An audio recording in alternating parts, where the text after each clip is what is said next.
राज्यातील विविध देवस्थानांच्या जमिनी वर्ग 2च्या आहेत. वर्षानुवर्षे या जमिनींचं सरकारी कायद्यानुसार त्या देवस्थानच्याच राहिलेल्या आहेत. मात्र आत्ता राज्याचे महसूल मंत्री बावनकुळे साहेबांनी वर्ग 2च्या जमिनी वर्ग 1 करण्यासाठी अधिसूचना काढलेली आहे. वर्ग 2च्या जमिनी वर्ग 1 केल्यानंतर राज्यातील विविध देवस्थानांच्या ज्या जमिनी आहेत, जवळपास 28,000 एकर जमीन आहे. ही जमीन वर्ग 1ची केल्यानंतर ती देवस्थानच्या मालकीची ठेवायचीच नाही, ती कुणातरी बिल्डरच्या घशात किंवा कुठल्या कंपनीच्या घशात घालायची आहे का? सरकारला या देवस्थानच्या जमिनींचा त्रास नेमका काय आहे? कुणाच्या हितासाठी हा निर्णय सरकार घेऊ पाहत आहे? सरकारने ताबडतोब हा निर्णय मागे घ्यावा.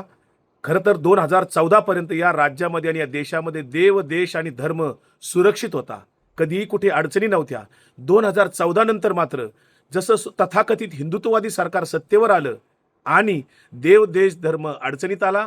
अनेक बुवा, बाबा, महंत, पुरोहित, कीर्तनकारांनी भारतीय जनता पार्टी सत्तेत यावी, देव, देश, धर्माच्या रक्षणासाठी सरकार यावं म्हणून प्रचारही केला. मात्र आता देवस्थानाच्या जमिनी 28,000 एकर जमिनी कुणाच्या गाशात घालायच्या आहेत? वर्ग 2च्या जमिनी वर्ग 1 करण्याचा जो काय सरकारचा डाव आहे, त्याला आमचा विरोध आहे. सरकारने ताबडतोब तो निर्णय मागे घ्यावा, अन्यथा या संदर्भात तीव्र संतापाची लाट राज्यात आल्याशिवाय राहणार नाही.